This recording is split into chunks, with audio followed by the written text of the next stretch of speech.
It's been happening before social media, but it's just, you'd think that some of these people working these jobs would have a little bit more social responsibility than the people who worked in traditional media before them, and it hasn't changed. Hello everyone, and welcome to my rant. So here's why I'm putting being a beauty and fashion influencer, content creator, all of those, why you probably shouldn't get into it in 2025. But I have to break down some of the illusions around being a content creator in these industries specifically, especially as a Black woman. So we're gonna break it down. I'm gonna spill the tea. I'm gonna do my rant as I like to do my rant, and like think piece, because that's what I do when it comes to marketing and influencer stuff. It's just like I have to rabbit hole. So we're gonna rabbit hole together, and I'm also gonna rant a little bit, and it's gonna be fun. I feel like I'm writing like a hate letter to all beauty and fashion brands. I'm just like, your strategy for collaborating with influencers is just so flawed. It's so there's like no protections around it. Okay, so let's get into it. First and foremost, being a fashion and beauty content creator entails, for those of you who don't know and are just happening across this video, creating content to sell products and services.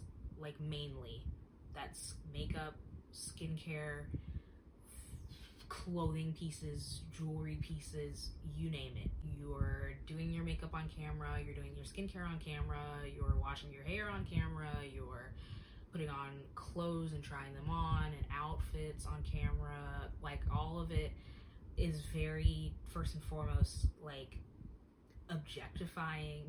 That part itself is like so hard for me to even work past at this point. I want to feel more relaxed in my content, and like I'm enjoying it, and not like I'm trying to like make myself look the best that I could possibly look so that I can sell you this product. And I mean, there are wonderful sides to it. Like, you know, you get to express yourself through your makeup, or you get to express yourself through your outfits, or you get to educate people about like the best skincare products that you can use, and blah, blah, blah, blah. Like, everybody knows about that. I'm not here to talk about that. I'm here to talk about the things that people don't talk about. There are so many unreasonable expectations when it comes to normal people creating content about beauty and fashion. We are not models. Like, the brands expect us to be models, audiences online expect people to be models. We're not models. Like, some of us might be. A lot of people just like beauty, just like fashion, just like making videos about that stuff.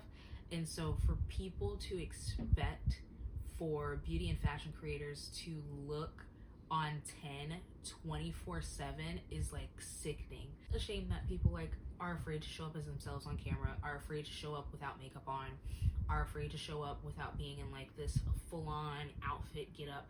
When I first started making these videos where I just like talk on YouTube, I would be like, oh, do I have to like put on an outfit? And like, makeup, I wouldn't really be like, oh, do I have to put on makeup? But I'd be like, do I need to put on something that's like interesting and more eye-catching and like creative? And like, it's just so much freaking unreasonable pressure to look like a model in your everyday life.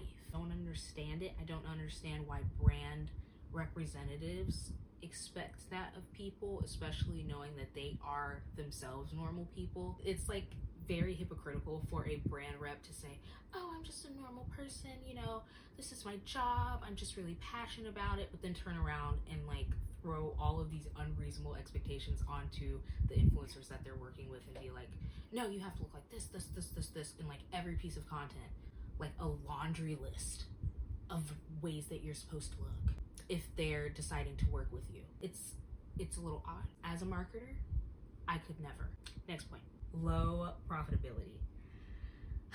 Beauty and fashion as an industry is so well loved by so many people, which is so nice because we get to share this love. But we cannot sit and lie to ourselves and say, oh, it's not oversaturated. It's oversaturated, babes. It 100% is oversaturated. I'm going to tell you that because if you're thinking about getting into beauty and fashion as an influencer, like, I'm telling you to think again.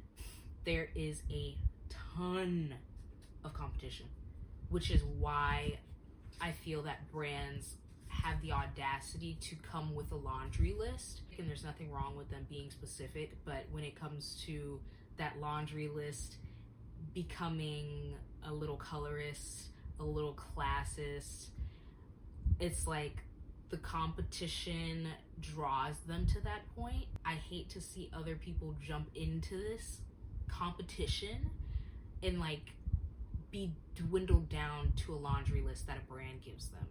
It's a horrible feeling. I know the feeling. I haven't even had that many collaborations with major brands, but I know that feeling. But back to the point, which is low profitability, there's a lot of competition. Brands are really strict about what they want, and they're not paying for it, for the work that they're asking for. It's not a fair payment for anyone. Like, I don't care if you have 1K followers. If you're making super amazing, creative, high quality content, and they're paying for that, and they're paying to use that on their website, on their social media platforms, and they are not paying you well, or they're not even paying you at all, and they're just gifting you a product, but then they want a laundry list of things to be done. It's just the amount of work does not like relate to the rewards for you as a creator. It's a low profitability industry, like both of them, both beauty and fashion. It's just like, it's gifted content. It's gifted. Like, that's all that they want to do. And if it's not gifted, then it's the lowest ball payment possible. And you try and negotiate with them, and they don't want to negotiate, and they will literally just ignore you because they have literally a million other fish in the sea who will absolutely do it for free. And it sucks. There's no real community connection on my end when it comes to beauty and fashion content. It's hard to connect with people on a product. There's only so much connectivity you can have with people about products. You can be excited about a product, you could be looking forward to it, you can have similar opinions and feelings about products and like clothing pieces and all of that. You can have passions about those things, but like, that only goes so deep. People are starting to get tired of that level of relationship with the content creator. So surface level, like, oh, I like this, I like that, I like this, you like that, we like this together. But then that's it. You never get to learn about the person's dreams, aspirations, like who they are past being a content creator, past, I want to hit 100K on TikTok. Like, past that, you don't feel truly connected with people. That's how I'm starting to feel when I'm watching beauty and fashion creators, and that's how I'm feeling with my audience. That's part of the reason why I create content, is to share a piece of myself with the world, so then maybe somebody can feel like they're not alone. I feel like that just is very, very hard to do in the beauty and fashion space, especially the way that it is a little bit strict in terms of what you can do, which leads me to my next point. There's not much creative freedom if you want to be successful. If you don't want to be successful, if you don't want to get paid, if you don't care how many followers you have, then obviously this is not the conversation for you. But if you want to have some kind of success as a content creator, you're just not going to have that much creative freedom. People like to see fashion and beauty content done a certain way. It's just a certain formatting, a setup, lighting, blah, blah, blah, And people say, oh, we want to see new things. We want to see you go outside the box. We want people to be more creative. Like, people online will say that, and the brands will say that, but they don't freaking mean it. They mean you can make a slight modification to what's already being done, but to give them something that's truly outside of the box, it's like, once you do that, your work is not respected as much as it should be respected. Your work is not appreciated as much as it should be appreciated. They still don't want to pay you for your work. It's the hypocrisy again. People who go viral in the beauty and fashion space, it's not new and fresh. It's either something that they saw that was from years ago, or it's something that's current now and popular now, just with a slight tweak or a modification that just works. I have seen some of the most creative people online and supported some of the most creative people online in the beauty and fashion space, and they do not get like any collaborations. They don't have the audiences that they should, in my opinion, and it just kind of sucks. And the overarching umbrella of all of this, for me, what I realized this year is it is a classist, colorist, ageist, sexist, and oftentimes racist space. That's just America. A lot of Americans are like this, whether they know and acknowledge it or not. Sorry, people are texting me. You know, as a Black woman, it's expected at this point, but to see the way that it is emulated in the beauty and fashion spaces towards content creators and influencers is just really sad. It's like disappointing, but not surprising. You are a beauty brand or a fashion brand that only has a team of people who all look the same, or that only has a team of people who are all from the same type of demographic, suburban, grew up with money, went to college, comfortable. I don't totally blame those people, but they do have some responsibility over themselves of just being a human being that understands diversity beyond just, oh, we need somebody Black on this campaign. A human being who understands that people come from all different kinds of backgrounds and they can all love beauty and they can all love fashion. A human being who understands that not all Black women look the same. Not everyone from a certain age group is going to dress the same. Brand reps in particular are in a bubble of their own, I swear, and it makes me itch. People don't handle their jobs with the weight that they should handle their jobs sometimes. These people are basically in charge of the landscape of what beauty and fashion looks like in the digital world, and they take it very lightly, and they don't treat people with the respect or the courtesy that they should. I'm doing my little marketing job, and you know, I'm just picking some pretty girls out for this campaign. But like, it's so much more than that. Read my note here. To be a Black woman in this space is to be looked over and only be chosen because of your external features. Natural hair brands only want you to have an afro in their campaign photos. You can't come with the silk press, even though it's natural, because, you know, that's not representative enough of the fact that you are Black. You have to externally shout that you are Black and that you are a natural hair queen. And no TWAs, no teeny weeny afros, none of that. No, it has to be huge. And, you know, I've been blessed to have a lot of thick natural hair. It's not a brag. I'm just putting that out there. And I feel like that's the only thing that people see sometimes. I'm a short Black girl, societally deemed attractive, and I have a big afro, and that can sell. My big afro can sell products. Like, they don't see me. With fashion brands, you know, a lot of fashion brands only want Black women because of our natural curvature, our natural body type.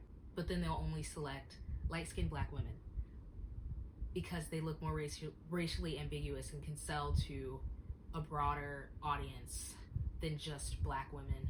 it sucks, and it's been happening for years. It's been happening before social media, but it's just, you think that some of these people working these jobs would have a little bit more social responsibility than the people who worked in traditional media before them, and it hasn't changed. They're a part of millennials and Gen Z, but they've removed themselves in regards to the social responsibility that they hold with their positions. I am picking a bone with them. I definitely am, because I'm a marketer, and I know that I have a social responsibility as a marketer to be moral in some regards. Like, I cannot just go balls to the wall and start guerrilla marketing everything to everyone and speaking to everyone the exact same and not treating people like human beings. Like, when I'm engaging online on social platforms through the brands that I work with, I'm not talking to everyone the same. Someone posts something and it's all in Spanish, I go the extra freaking mile to reply something back in Spanish. You know, I don't just like generalize people. I feel like that's what brand reps do, and I feel like in turn people in audiences online do the same thing, because it's kind of what they've started to expect from beauty and fashion content creators. Personally, why I think I'll be taking a step back from like honing in on that so much. I tried it. I thought it'd be fun. I thought it'd be, you know, something interesting to like experiment with, especially because I do enjoy fashion and beauty, and I've always loved like watching the OG YouTube beauty gurus like everybody else. That's just it's not bringing me joy anymore. Like, I'm still gonna do, you know, a little get ready with me here and there, but I'm switching gears, and I feel like I've been switching gears for a long time. You know, going past my rant and educational spills, I think I'm gonna be heading more into the direction of being like a local guide. I enjoy that content. I enjoy making that content. I enjoy going out into the community and meeting new people. I really enjoy being able to shine a light on small businesses and being able to help them grow. Just the fact that I can do that with like a 5-second video on social media, and it can be broadcasted and reach thousands of people within the area and potentially bring them in more customers so they can share their delicious food or their amazing service with other people, is just like,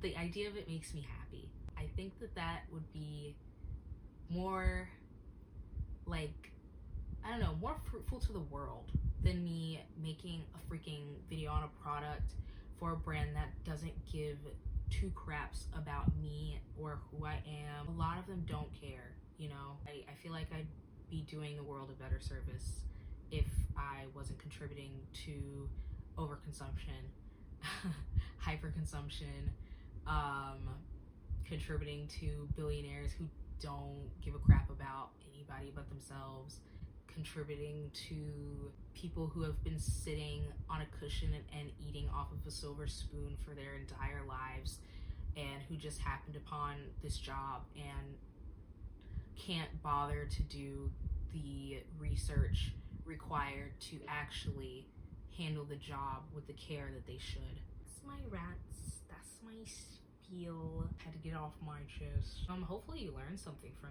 this. Hopefully, if you are a brand rep watching this, don't know how this got to you, but if you are, like, I am speaking on behalf of so many content creators who are Black, who are people of color, who are older, who are gender fluid.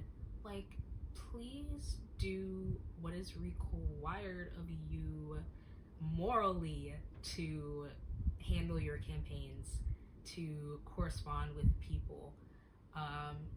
Treat humans like humans and not like AI robots who are just pushing out content that's gonna go viral for you, and to make you look good so you can get your raise. Humans, we want to connect with other humans on things that we're passionate about. I'm out.